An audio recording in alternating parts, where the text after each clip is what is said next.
그대가 내게 다가온다면 내게 말해줘. 안녕. කොහොමද ඉතින් ඔයාලට? ඔයාලා ආදරෙන් පිළිගන්නවා මගේ YouTube channel එකට. ඔන්න ඉතින් මේ vlog එක නම් ගොඩක් පරණ vlog එකක්. මම channel එක පටන් ගත්තම කාලේ වගේ ගත්ත vlog එකක් තමයි මේක. මම මේක කලින් දාලා delete කරපු vlog එකක්. මේ දවස්වල මට කොරියාවේ යොරම් හ්යෝගා එක හම්බෙලා තියෙන්නේ. යොරම් හ්යෝගා කියන්නේ summer vacation කියන එකට. ඉතින් මම free නිසා මට හිතුණා මම delete කරපු vlogs ආපහු දාන්නම් කියලා voice කරලා අලුතෙන්. මම මුලින්ම කිව්වනේ මේ vlog එක මම channel එක පටන් ගත්ත මුල්ම කාලේ කරපු vlog එකක්. ඒ කියන්නේ ගිය අවුරුද්දේ කාල් කේජොල් එකට. කාල් කියන්නේ කොරියාවේ සරත් කාලේ ගත්ත vlog එකක්. ඉතින් බලමු මේ නිවාඩු දවසේ මගේ දවස කොහොමද ගෙවුනේ කියලා.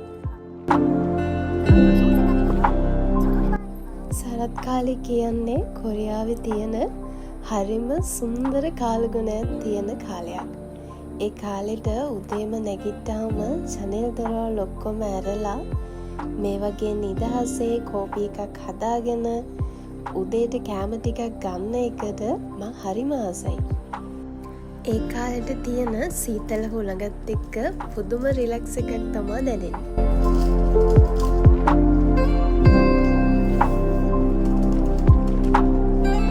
ඔයාලා හරියටම වීඩියෝ එක බැලුවොත් ඔයාලට පේන ඇති මගේ කොණ්ඩේ ටිකක් හුළඟට යනවා.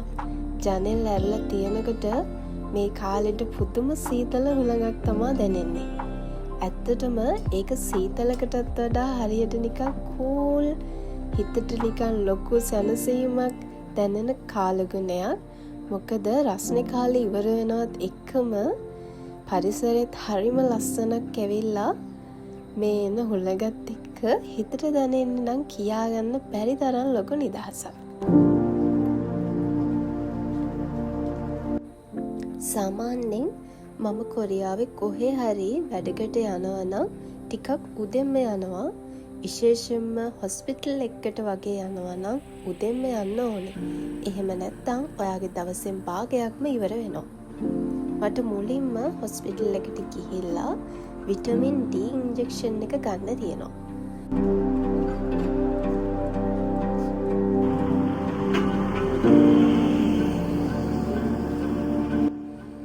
මෙහෙ බස් එකක යනවා කියන්නේ ගොඩක් අපහසු දෙයක් නෙමෙයි. පාඩුවේ නිදහසේ යන්න පුළුවන්.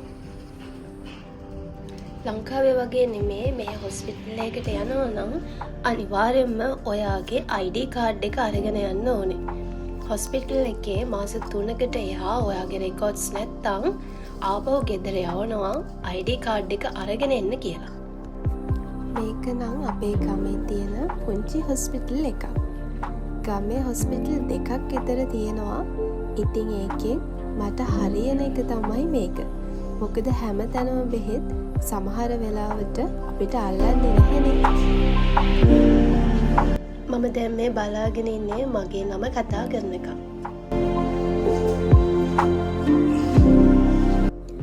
එතන වැඩේ ඉවර කරගෙන දැන් මම යන්නේ රෂියන් මාර්ට් එකකට. අපේ ගමේ ගොඩක් රෂියන් ඒ වගේම උස්බෙකිස්තාන් කඩ ගොඩාක් තියෙනවා. මම අද යන්නේ රෂියන් මාර්ට් එකකට. මේක අලුතෙන් තමයි ඒ දවස්වල දාලා තිබුණේ. බලමු ගිහිල්ලා මොනවද මේකේ තියෙන්නේ කියලා. මුලින්ම ගිහින් ගත්තේ මෙන්න මේ කේක් එකක් වගේ තියෙන බිස්කට් එක. හැබැයි මේකට මට දෙන්න පුළුවන් 10න් 5ක් වගේ. කොහේ හරි මොනා හරි කියුට් අයිටම්ස් තිබුණොත් මං ඉතින් ඒකින් එකක් අරගෙන යනවමයි. ඇත්තටම මට මේ වගේ දේවල් අවශ්‍ය නැහැ ගෙදර තියෙනවා. ඒ වුණාට ඉතින් ගෑනු ළමයි ඔහොම තමයි. මෙතන තියෙන්නේ ඔක්කොම ඩම්ප්ලින්ස් වර්ග. එක එක જાති ඒවා තියෙනවා. එළවලු ඒ වගේම මස් වර්ග දාලා හදපු ඒවා ගොඩක් තියෙනවා. එතනින් එකක් මම ගත්තා. ඒකට 10න් 7ක් වගේ දෙන්න පුළුවන්. මම ගොඩක් කල්පනා කර කර තමා මේ දේවල් ගන්නේ. මොකද මම පළවෙනි පාරට තමා රෂියන් මාර්ට් එකකින් රෂියාවල තියෙන කෑම බීම අරගෙන කන්න හදන්නේ. තෝරලා බේරලා අවශ්‍යම දේවල් විතරක් ගන්න ඕනේ. මොකද සමහර විට වෙන රටවල් වල කෑමවල රස අපිට අල්ලන්නේ නැති වෙන්න පුළුවන්. ලංකාවේ විදිහට පාම් බනිස් කන්න ඕනේ නම් හොඳම තැනක් තමයි මේ රෂියන් උස්බෙකිස්තාන් මාර්ට්. එයාලගේ මාර්ට් වල අපේ රසට ගැලපෙන විදිහේ පාන් වර්ග වගේම බනිස් වර්ග තියෙනවා.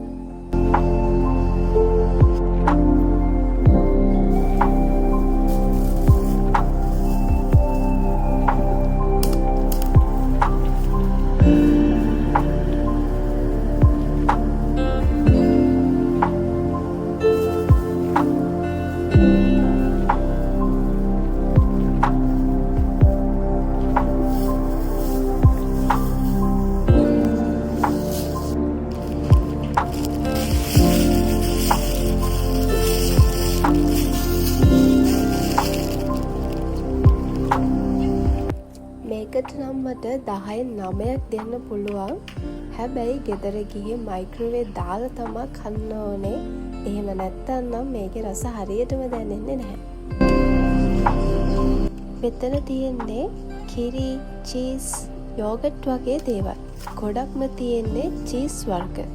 එක එක ජාතියේ චීස් වර්ග මෙතන ගොඩාක් තියෙනවා.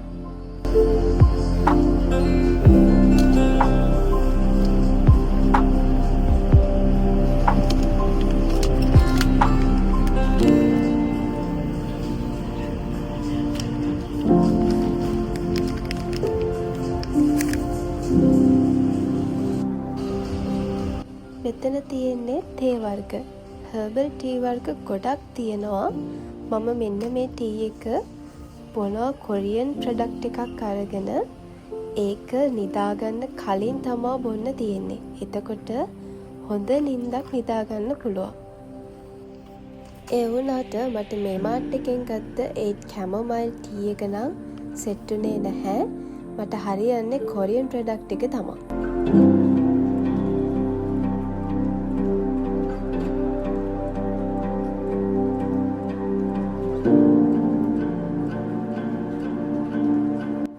මේ මාර්ට් එකේ නම් අර කොරියන් මාර්ට් වල වගේ තියෙන ගෙදරටම අපිව ගිහිලා දාන සර්විස් එක නැහැ. ඉතින් අපි ගන්න දේවල් අපිටම තමයි අරගෙන යන්න වෙන්නේ.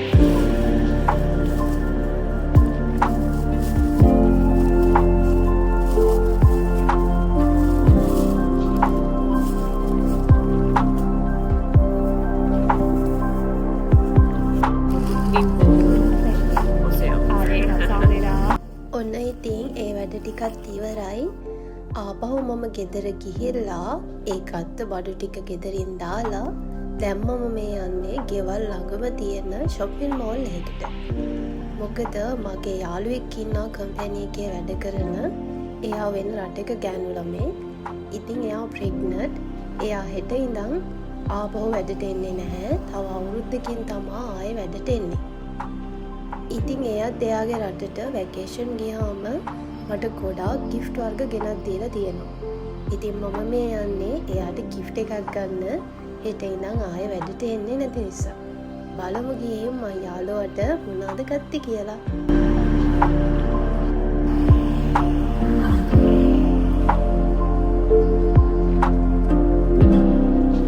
මේ කාලෙට පාරවල් වල ඇවිදින්න මං හරිම ආසයි. මොකද මේ කාලෙට තියෙන්නේ කූල් හුළඟක් එක්ක අවුව දැනෙන්නේ හරිම සනීප විදිහට.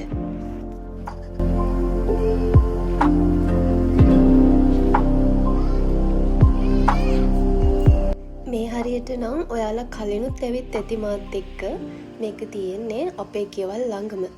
ඉතින් කලින් වීඩියෝ බලපු කෙනෙක්ට නම් මේ හරිය අලුත් තැනක් නෙමෙයි වෙන්න පුළුවන්.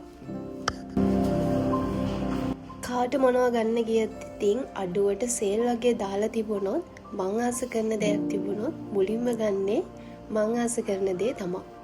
මේ යන්නේ මගේ පර්ෆියුම් එක ගන්න.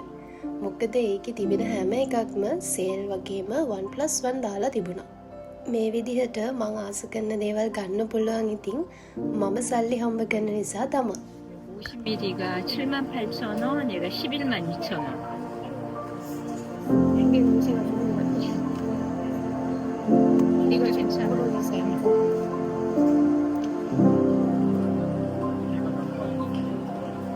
이거 냄새 맡아야 돼요.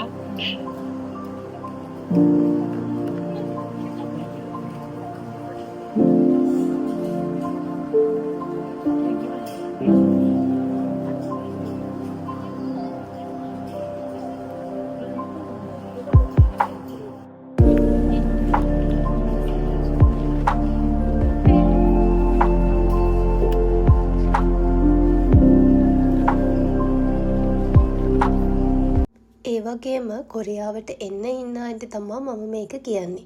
සාමාන්‍යයෙන් සුපිරි වෙළඳ සැලක් එහෙම නැත්නම් shopping mall එකකට ගිහිල්ලා ඔයා ගන්න දේවල් වලට payment එක කරන්න ඕනේ අනිවාර්යයෙන්ම කාඩ් එකකින්. ඒක ඔයාට ගොඩක් වාසිදායක දෙයක්. මොකද වාර්ෂික අවසාන බදු පියවනකොට ඔයාට ඒක ගොඩක් වාසිදායක වෙනවා. කොයි වෙලාවකම shopping mall එකකින් සල්ලි වලින් ඔයාගේ payment එක කරන්න එපා.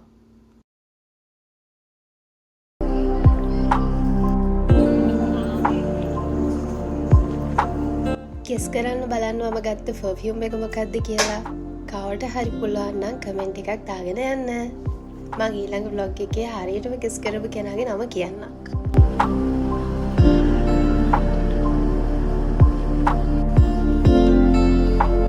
දැන් තමයි ඉතින් මම යාළුවට ඕන කරන gift එක ගන්න ආවේ.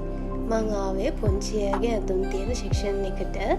මොකද මගේ යාළුවා pregnant නිසා මං හිතුවා බබාට මොනවා හරි අරන් දෙනවා නම් හොඳයි කියලා. දැන් නම් ඉතින් ඒ බබාට අවුරුද්දක් වෙන්නත් ළඟයි. මොකද මේ vlog එක ගොඩාක් පරණ vlog එකක් නිසා.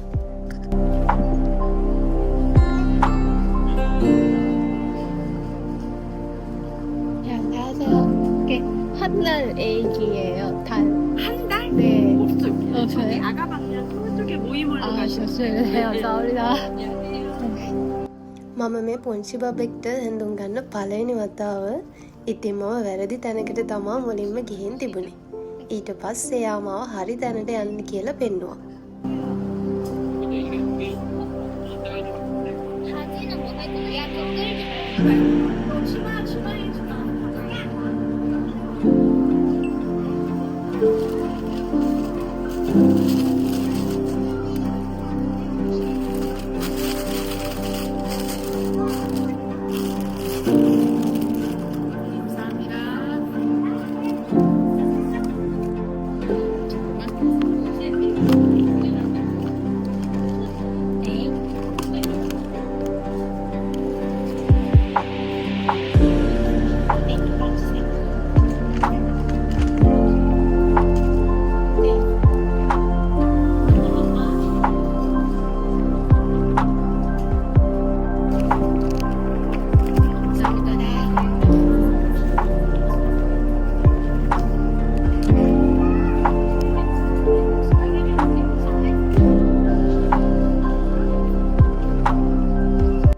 ඉතින් ඒ වැඩ ටික ඉවර කරගෙන ඊළඟට ගිය දයිස එකට. දයිස කියන්නේ මොකක්ද කියලා ඔයාට අයිඩියා එකක් ගන්න ඕනේ නම් මගේ පරණ vlogs බලන්න. සාමාන්‍යයෙන් මේකට ආවම ගන්න හිතාගෙන ඉන්න දේවල් නෙමෙයි අපි අරගෙන යන්නේ. එකයි නම් ගන්න තියෙන්නේ අනිවාර්යයෙන්ම 10ක් 15ක් අරගෙනම තමයි යන්නේ.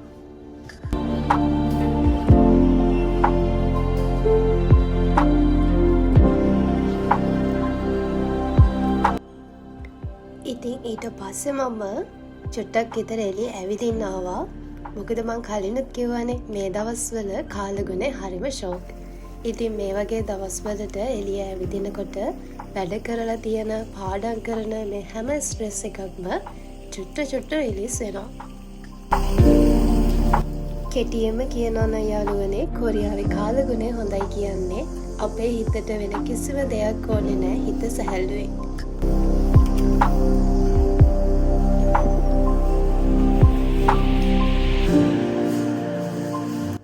කොහේ ඇවිදින්න ගියත් ඉතින් කෑම අමතක කරන්න බෑනේ. කෝ බලන්න මම වගේ එහෙම යාළුවෝ තවත් ඉන්නවා නම් කමෙන්ට් එකක් දාන්න. මම ඊට පස්සේ ආවේ කැෆේ එකට.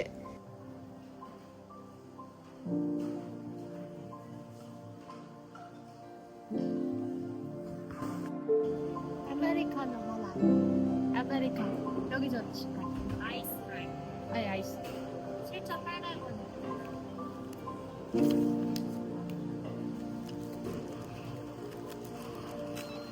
아이스 한 잔 먼저 해주세요. 매장이요. 네. 아 여기는 먹고 갈 거예요. 카드 챙겨주시고 포크나 저쪽에 있어요. 우유는 불러드릴게요.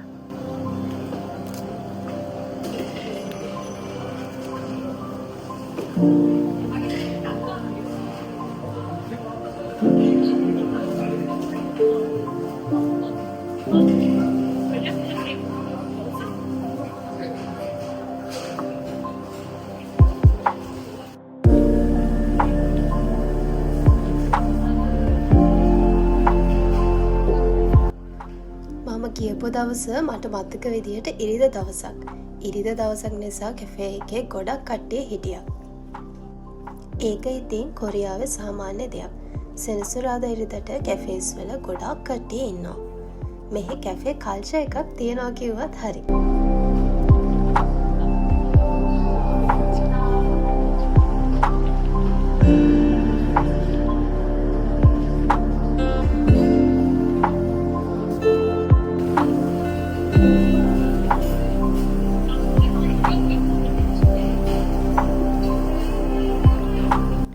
ඉතින් යාළුවනේ ඔන්න ඔහොම තමයි ඉතින් අද දවසේ මගේ වැඩ ටික ඉවර වුණේ.